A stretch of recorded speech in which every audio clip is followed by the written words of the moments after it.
Podcast booths. It'd be a real thrill for you. It'd be fascinating to see behind the scenes what goes on. So, again, that's stohd.com. I really welcome the writer who we have talked about so much with the piece that's going to be coming out on LeBron James next week for GQ magazine. His name is J.R. Moehringer. Mr. Moehringer, thank you for joining us on the show and welcome. Thanks for having me. May I call you J.R.? Sure. Please. First question, how did you get to interview James? How did you get permission? How did you go about it? It was arranged between James's people and GQ, and then once the James camp had agreed to the interview, to the profile, then GQ got in touch with me and asked me if I'd be interested in writing it, and of course I was. What do you work for GQ on a freelance basis? I know you're an author, but don't you? Are you full-time employed by GQ, or do you just contract yourself out? Yeah. I mean, I write for different magazines, and this is the second piece, big piece that I've done for them. I profiled Kobe Bryant earlier in the year. And it should be mentioned that Mr. Moehringer is a Pulitzer Prize winner. From my newspaper days. Yeah, congratulations, by the way. Thank you. You conducted, as I understand, JR, 2 interviews in person, and then the last interview was over the phone? Right. The 2 interviews in person were before his so-called decision. Here in Cleveland, we call it the betrayal. But they were where? At his home in Bath Township? No. The first one was in New York, and it was down by the Chelsea Piers. And the second one was at the University of Akron in the locker room at the gym. Okay. And then the third one was over the phone, and that was after the betrayal, correct? Yeah. Well, it was about 6 days after he announced his decision, yeah. I understand that you were setting up a hotel room to do an interview with him, one of the interviews, and his people said no. Can you elaborate on that, please? No, it wasn't a hotel room. It was just, it was a running theme both times that I was preparing to sit down with him in person. It was a running theme that I wanted privacy. I wanted not a hotel room. I just wanted a room somewhere or a quiet corner, a place to have, a proper conversation. And that was just something that didn't sit well with his people, and I got the sense from them that he doesn't feel comfortable being, alone in a room with a stranger firing questions at him. That just wasn't his groove. But no, I was never trying to arrange a hotel room. Just trying to get a quiet space where we could have a talk. But that was problematic. So his people were present when you conducted the 2 in-person sessions. Present, but to give them credit, they weren't hovering. They gave me what I asked for, reluctantly, grudgingly. They didn't give me everything I asked for, but they did. They stayed out of sight. This is a negotiation that's pretty common, and it becomes more common the more famous the person is. They're surrounded by people who try and restrict your access, but this felt a little bit more restrictive. And so the first case in New York, instead of getting a quiet corner or a private room, we were on a sort of a patio outside a busy restaurant, and that was the compromise.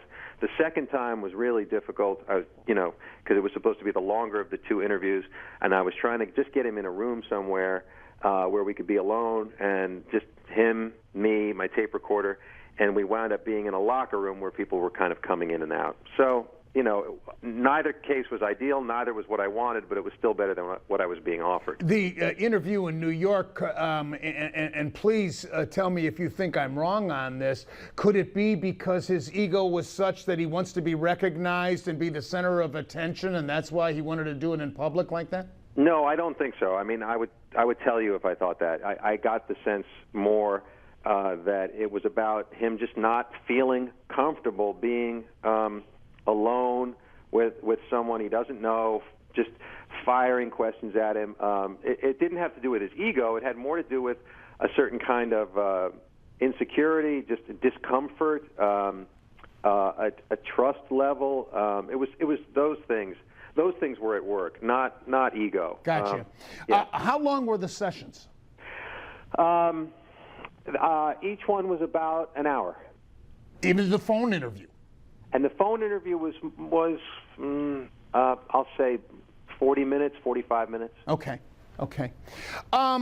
Before I get into specific questions, and we have, with the excerpts from your piece, practically our whole show, we do a 3-hour television show here every day, and practically the whole show yesterday with the callers was dominated by I can imagine. your piece. What were your impressions? I mean, let me say this so you understand where I'm coming from and the majority of fans here. We gave him the benefit of the doubt, and wrongly, we feel now, that he was mature beyond his years while he was here. There were certain indications, including myself and other colleagues of mine in the media, that we should have recognized, like when he wore the Yankees hat at the Indians playoff game against New York, etc. What were your impressions of him as far as his ego? Does he have a grasp of reality of what's out there? Well, I mean, I wouldn't say that he doesn't have a grasp of reality. I would say that he's a bit cut off, that he's not, like you and I every day are, I think, more in touch with what everyday people are saying. That's the way our lives are structured. I think that's probably true of your listeners also. But he's surrounded by people who provide him with a buffer from what everyday people are saying and thinking. And I think that provides him a great deal of comfort, psychological comfort, also convenience. I mean, I think his life is probably set up, it's streamlined for maximum comfort and psychological security. I think he likes having those people around him, but I think it really served him poorly in this case because I don't think he was able to gauge what the mood was, not just in Cleveland, but in other cities, in America at large, among sports fans generally. I don't think he got a good reading. Now, that doesn't mean that he's out of touch with reality. I think it just means that his information gathering is not set up well. I think many rich, famous, powerful people have a setup like he's got, but their monitors work better. The people who bring them information give them better information and put them in better positions. And as I've said before, and I think I make the point in the piece, I think the people around him failed him. They didn't tell him what was going on out there, and they didn't put him in a good situation by arranging this television special and putting him in the middle of this maelstrom. I blame them for that more than I blame him. So I wouldn't say that he's lost touch with reality. I think that's overstating it. But I would say that the way his life is set up, he did not have a good grasp of how people out there were going to react to his decision. I don't think he realized here in northeastern Ohio, but he must have really been caught off guard. I mean, a few days after the announcement, he didn't show up at the ESPYs, and he was booed and mocked with skits. Yeah. I wondered watching the ESPYs if he was watching and why he wasn't there, and whether he was not there because of, because he'd been warned that it was going to be kind of rough on him. I don't know the answer to that. I'm in the dark about that, like everybody else. And I had that glimpse into his psyche 6 days after, and he sounded still like he didn't really have a sense, or if he did have a sense of the kind of criticism he was getting, it didn't seem to concern him, as much as I thought it might. And so maybe that was just a front, maybe that was a bluff.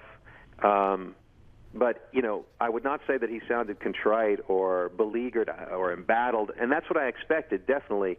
When I was anticipating that phone call, you remember, of course, what the vibe was out there in those days after his ESPN special. If people were saying the things that they said about James, about you or me, we'd be in a bunker mentality. We would feel like right. the world